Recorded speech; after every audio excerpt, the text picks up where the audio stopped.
Hello, everyone, and welcome back to another episode of the 8-Bit Adventures Podcast. This is episode 325.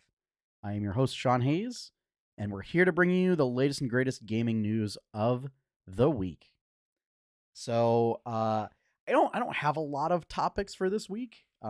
Most of the news cycle was dominated by one of two topics, and we'll be talking about both those topics. So, but yeah, hope everyone had a great week. I know one of the topics we'll be talking about is Switch 2 pre-orders. So to everyone who wanted one, I hope you were lucky enough to get one.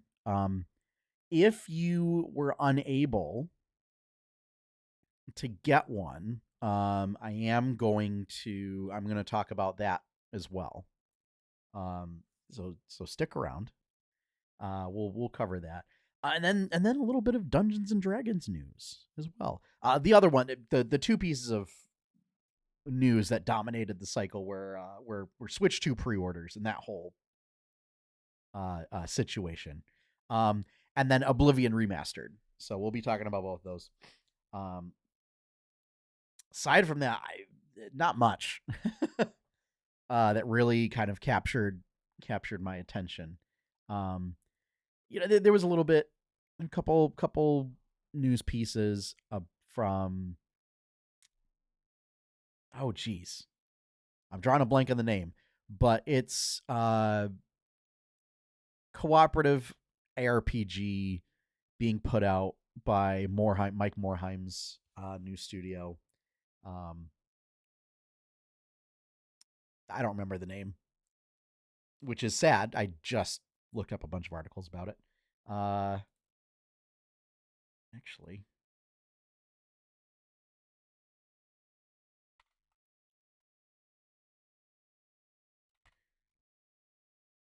Morhaim co-op.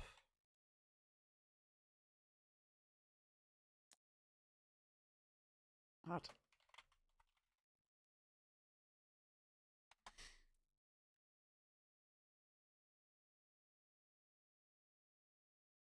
It is.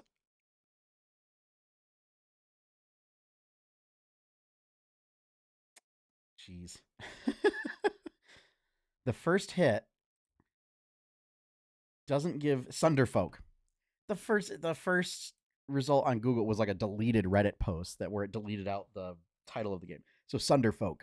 Saw a bunch about that. They must be doing a big promo push right now. Demos going out. There was a little bit, tactical RPG co-op. I'm not sold on the using your phone as the controller. It very much kind of screams a little of like, you all have phones, don't you? A moment from BlizzCon a couple years ago. But yeah, we'll have to see. I think that one might be coming to Switch. But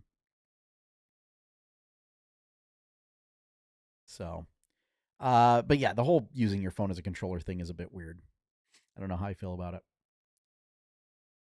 So, but speaking of the Switch, why don't we just get right into our main topics and talk about pre-orders? So, here we go.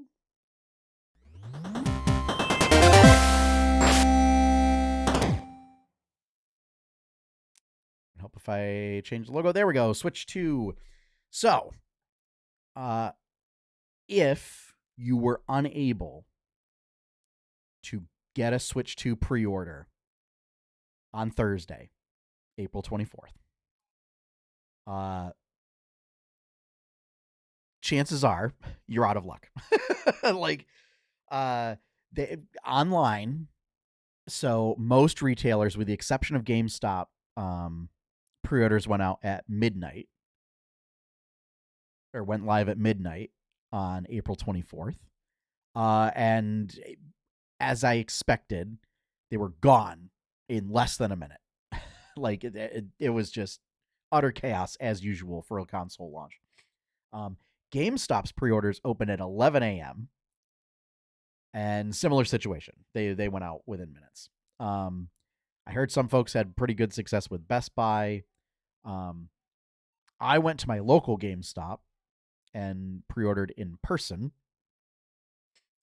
And I'm going to talk about that process in a bit.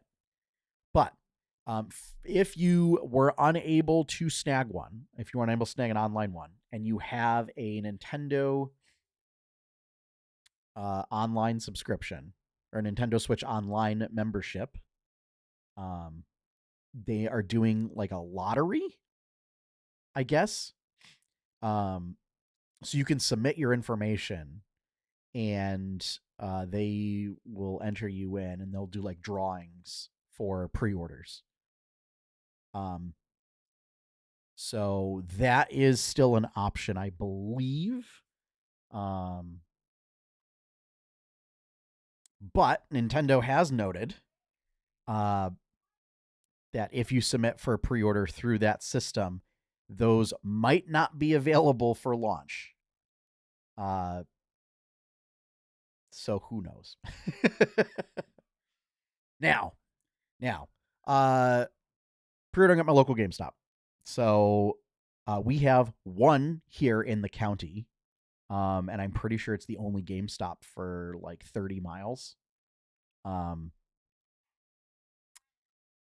So yeah, process was not great. So,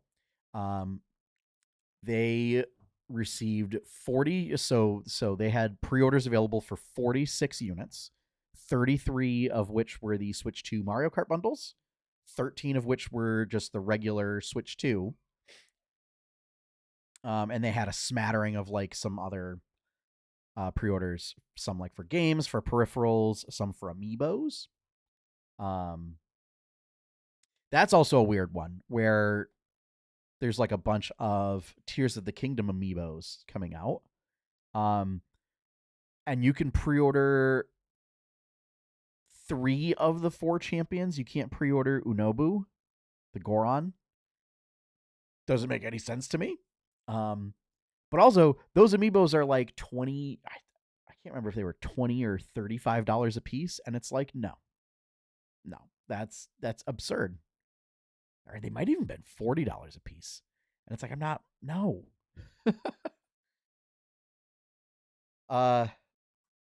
So yeah, so 46 units. And I think by the time the store opened, the line out the door was like 40 people. So unfortunately, I know some people were trying to wait until they got paid.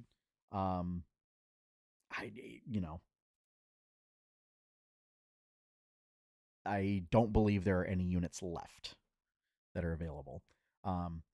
We are a relatively small distribution area for GameStop, so they didn't get as many as other GameStops might. We're a rural county, so yeah. But the fact that everybody who showed up day one was able to get one, I was worried. I mean, I was worried. I was the 20th person in line, and I showed up 25 minutes before the store opened. I was, 20th person in line. I was worried I wasn't going to get one.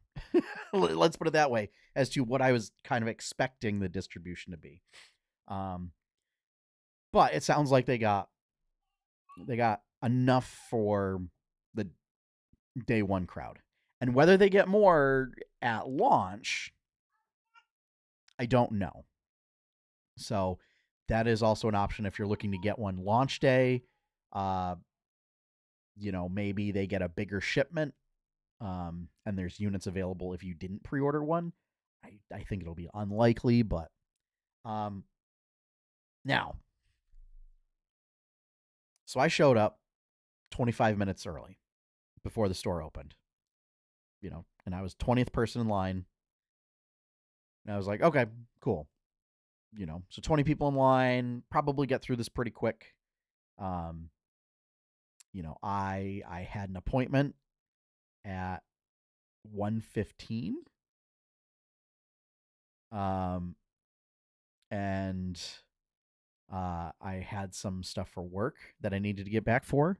I had several friends also in line who were there like on their lunch break, who, so that their time was limited. Um,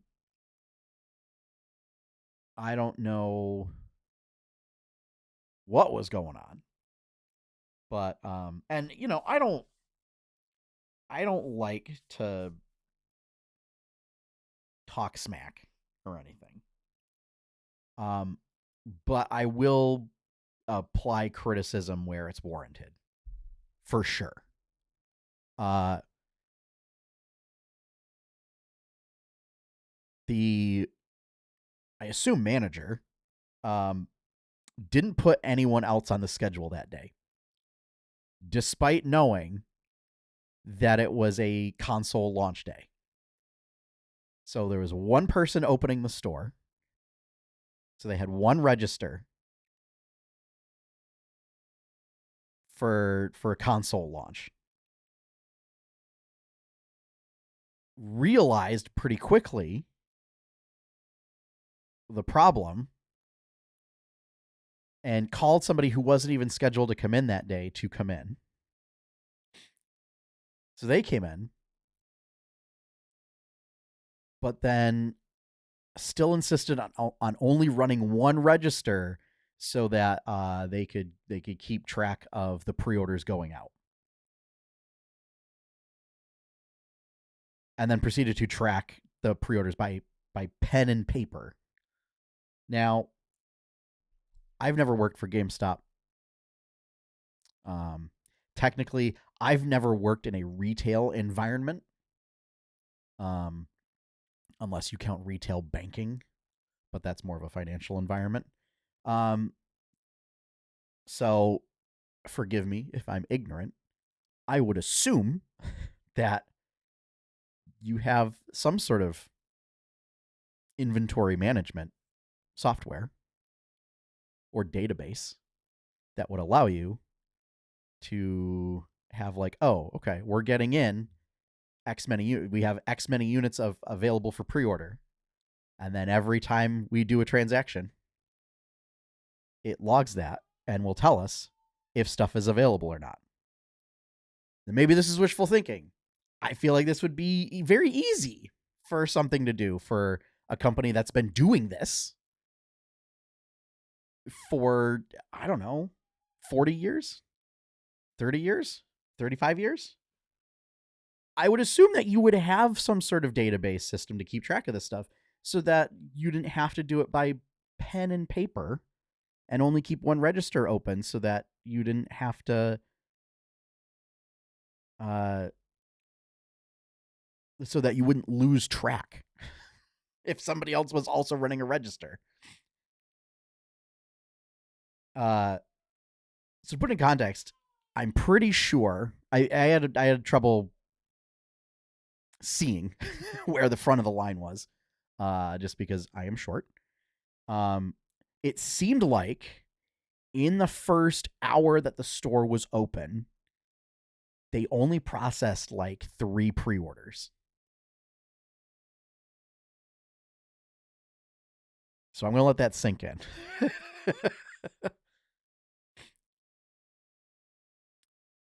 Like it seemed like it was 3 pre-orders. And then they processed like another 20 in the next hour. So I don't know if there was just a lot of questions about or somebody was doing a trade-in and the trade-in didn't work or something. I don't know. But for pro tip for folks, if you know there's a console that's going to be launched and you want to do trade-ins, go in or try to go in on a different day, do your trade-ins then, because then you get like a gift card or store credit or whatever, and then come back and bring that then instead of doing it that day. Like don't do it on the day of like a game or a console launch. Like if it's going to be a big if it's going to be a big launch. Um, you know, go in on a different day, like earlier, uh, and do it then like when they're not busy, because then you'll be able to, and it won't be stressed out or whatever. Um, so yeah. Uh, I also know corporate likes pushing the warranties and all the extra stuff to make more money off of people. Um, but it became very apparent when that people weren't happy about the warranties being pushed on them. Especially when it was adding so much more time to every transaction. Uh, so that when I finally got up to the counter, I was like, no warranty, no screen protector. This is what I want. Bup. Here are the amounts that I want to apply to it. Bup. Just trying to like get through as quick as I can because there were 20 other people in line behind me. And he did not seem happy. Manager did not seem happy that I was just like, no warranty, no screen protector. Let's just go. Go. Um, and I wasn't rude. I you know, I don't ever want to be rude to uh I don't want to be rude to anybody. Okay. Uh but in particular, like either it's service industry employees when they're doing their job. All right.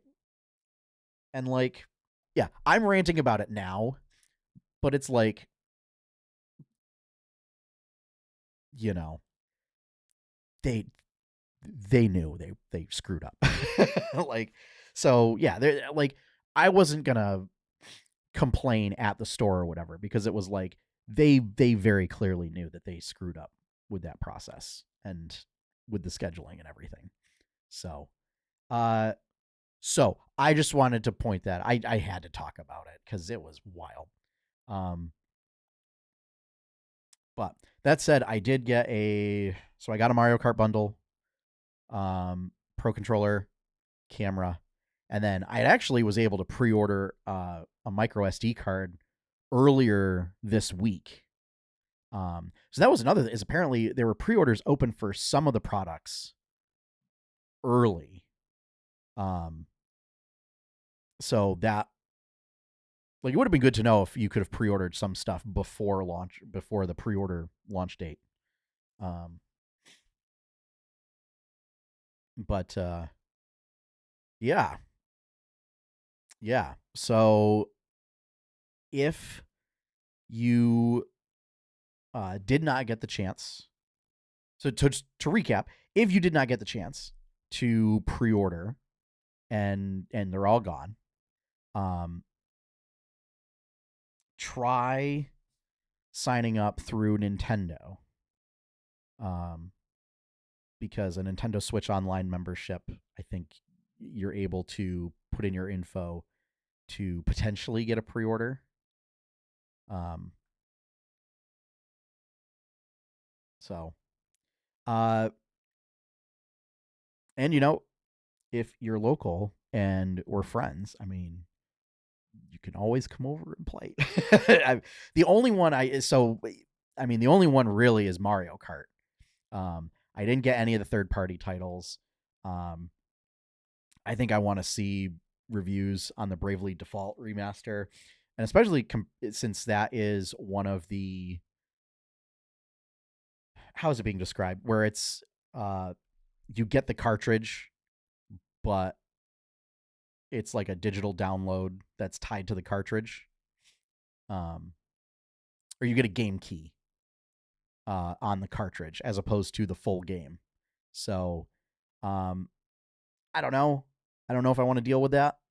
I mean, like I like Bravely Default, but uh, I also have plenty of games that I'm still trying to get through, and the system's backwards compatible. So, like, I haven't played Xenoblade 3 yet. I'm still I wanted to try and get through it before X came out, and I didn't even get close. I didn't even get started, and then X came out, and I was like, well, I might as well do that and then go into 3. So yeah. So there is still an option. Or I ask around, if you know anybody who was pre-ordering one. I know a few folks had had tried to put in pre-orders at a bunch of different places as backups, and now have extras. So, yeah, just give it a shot. And yeah, for those who were able to snag one, I'll see you at the midnight release. We'll see if maybe I'm not going to take any time off of work for it. No. No. Cuz again, it's so it would be for Mario Kart. It's Thursday and Friday. There's plenty of time in the evening to play Mario Kart. So I'm not worried about it. So yeah.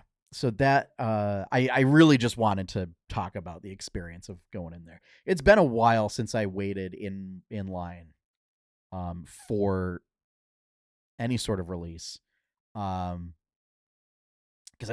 I don't even think there was a line for Wii U. I think I was able to just go later that day and was able to snag a pre-order because was not popular.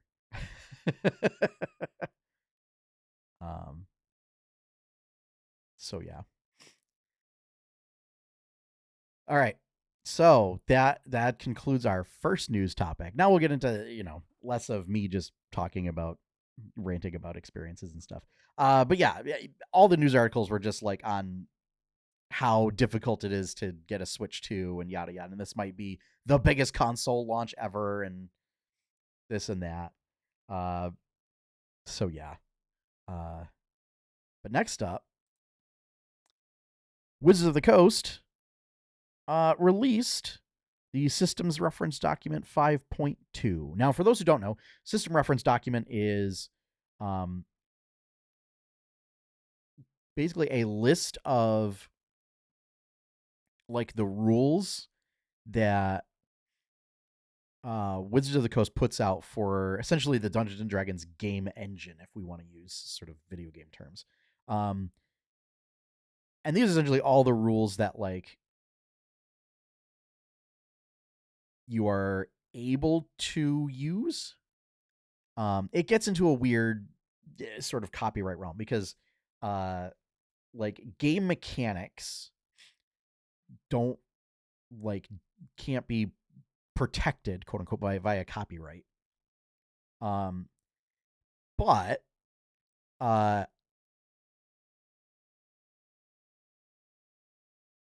trying to figure out how to describe this. Elements of story and setting can. And so you have this weird thing in tabletop role-playing games where a campaign setting is protected by copyright. But actual game mechanics themselves aren't. And then you also get into trademark and I'm not even going to touch on patents because that's a whole nother can of worms.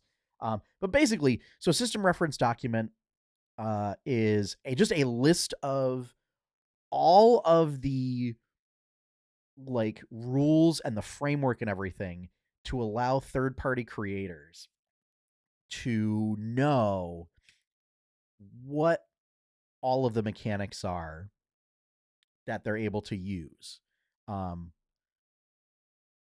Now, the irony is this is basically it's putting this out there. It used to be the Open Gaming License, and it used to be a license agreement that you signed that basically says I will only use this, I will use this stuff to create other things, and in exchange I will agree not to use Wizards IP or specific portions of IP to make my product. And therefore it's just an agreement, right? Like you didn't have to pay anything in order to use this license. This was changed a couple years ago, where the system reference document was released under Creative Commons when they tried to change the Open Gaming license for 5th edition.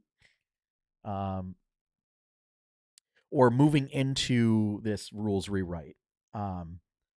And there was a whole big controversy. There were several podcast episodes dedicated to it. But the ultimate result was they released System Reference Document 5.1 under Creative Commons, which means that that exists. It can't be revoked. It can't be modified in that form. And so because they did the rules rewrite for 5th edition, they've now updated it to reflect those new rules. And they have once again put it out under Creative Commons. So that in and of itself, great news. That's great. That means that they are keeping to the same framework that they switched to. So now this new system reference document is irrevocable. Like they can't decide to go back on it. Like it now exists. It's actually perpetual. And again, you don't have to buy in order to use it. I will say also, there's more in there than I had anticipated. There's some key things that are missing. Don't get me wrong. But the previous iteration of this, they only had like one background, 1 feat. I think they had all the classes, but only like one subclass for each, and like the bare of like 4 different lineages, or species, as they're being called, and like not a lot of extra stuff. And in this one, there's a lot more, and also rules for creating. So like the stuff for creating your background, creating new backgrounds and everything, guidelines for it is also included in the SRD.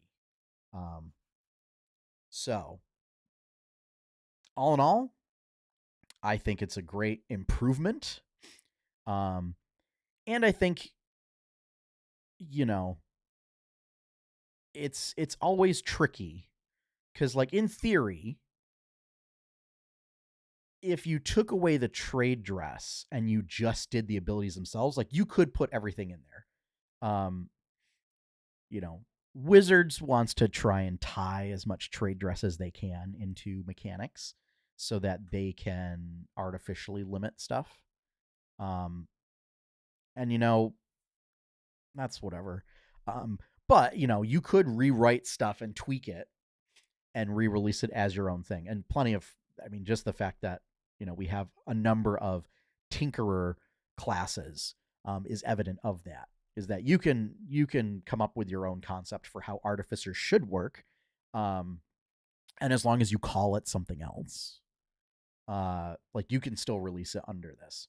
The one thing, my one gripe, is bastions are nowhere to be found. Now the beauty of it is there's not really a lot tied to bastions themselves. So and admittedly, after using them with some of my games for a while now, for several months now, they are still very bare bones. So I don't know if it needs to be included in the SRD in order to come up with a better system. Since like there's nothing stopping you from including stuff of like just setting up your own stronghold, and having your own set of rules for that. So yeah, as long as you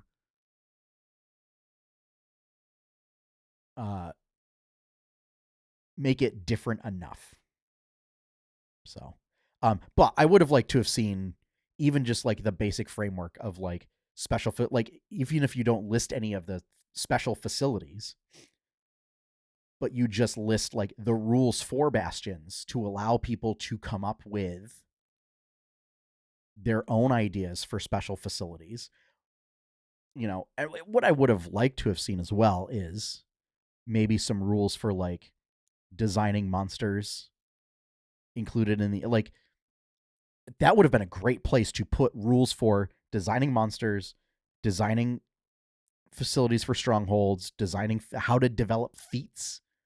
Like, that would have been a great place to put that stuff to help third-party creators create content.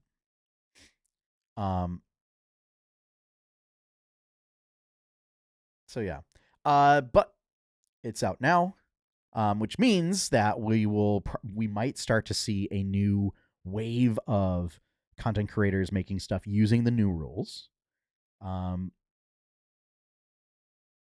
yeah, maybe, and I don't know, we might see a bunch of existing content get updated for the new rules. So yeah. So that is out now. You can look it up on D&D Beyond.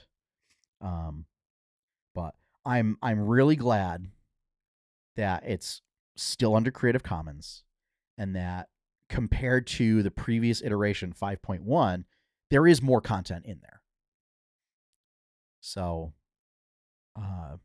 that is nice to see.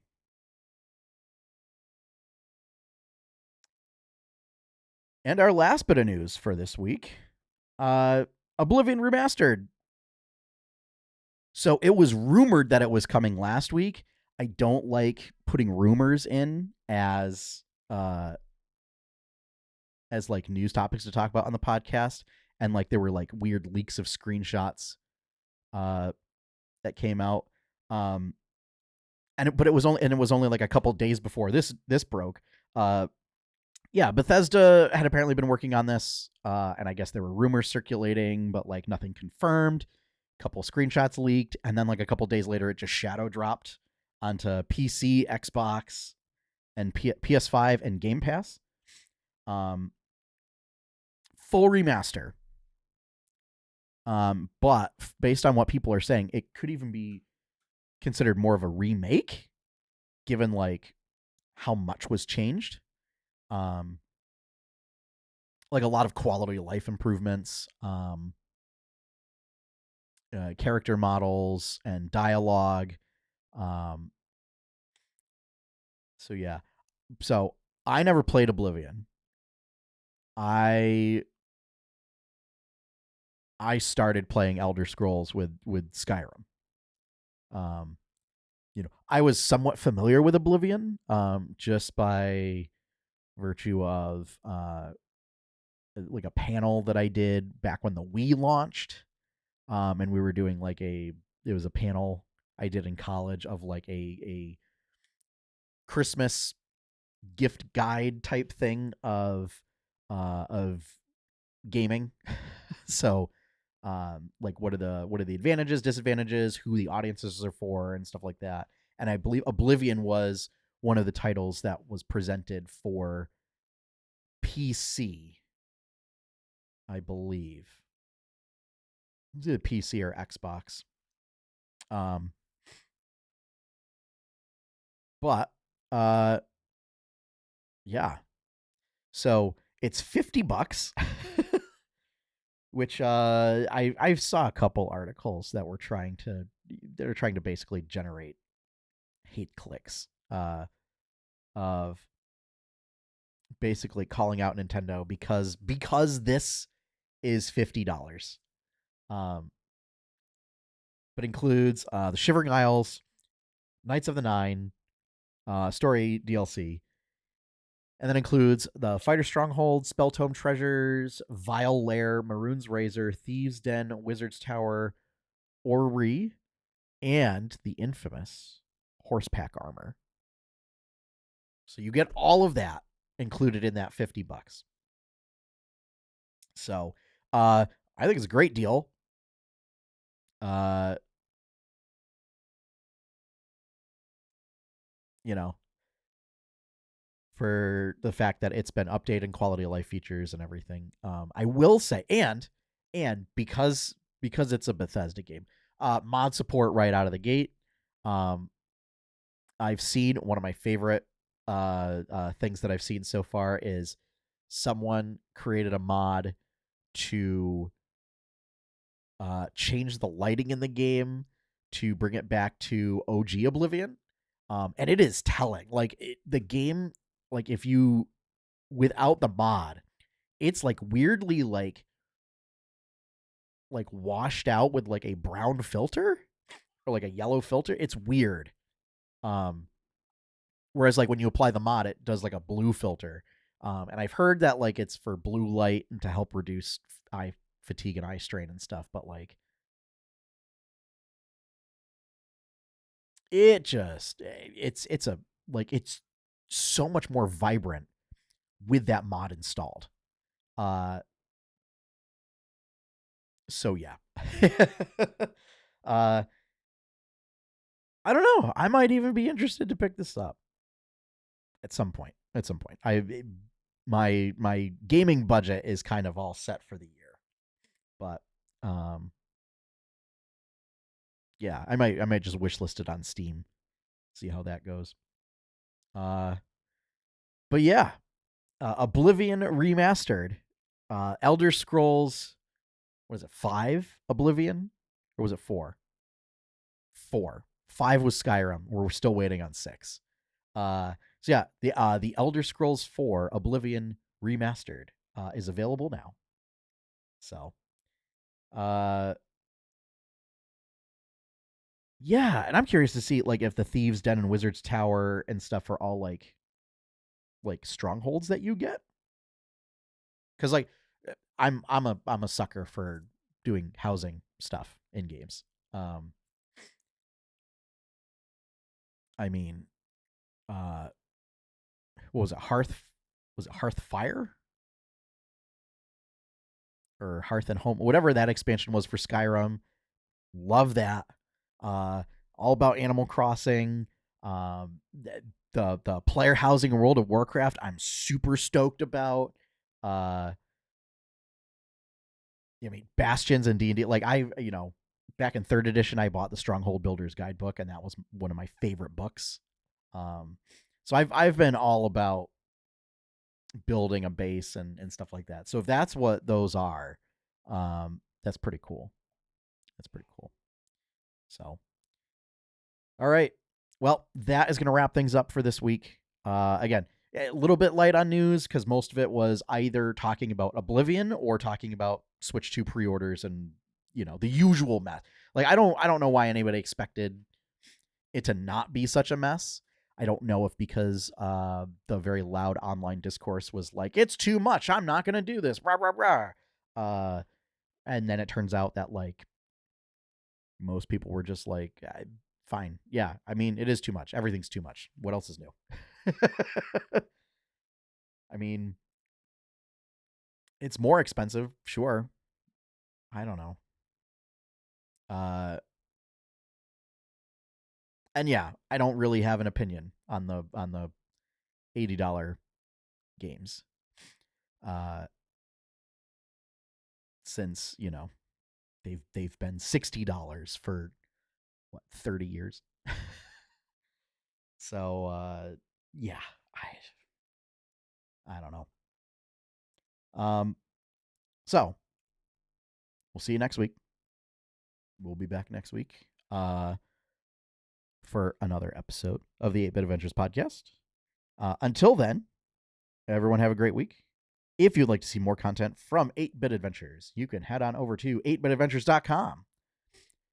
If you'd like to help support that content, you can become a patron at patreon.com/8bitadventures. Big shout out and thank you to all of my current patrons. Thank you for your continued support. And finally, our opening theme is One Up by Professor Shy Guy. You can find his work over professorshyguy.bandcamp.com. And with that, we're done. So, as always, folks, have fun, happy gaming, and enjoy your pie cake.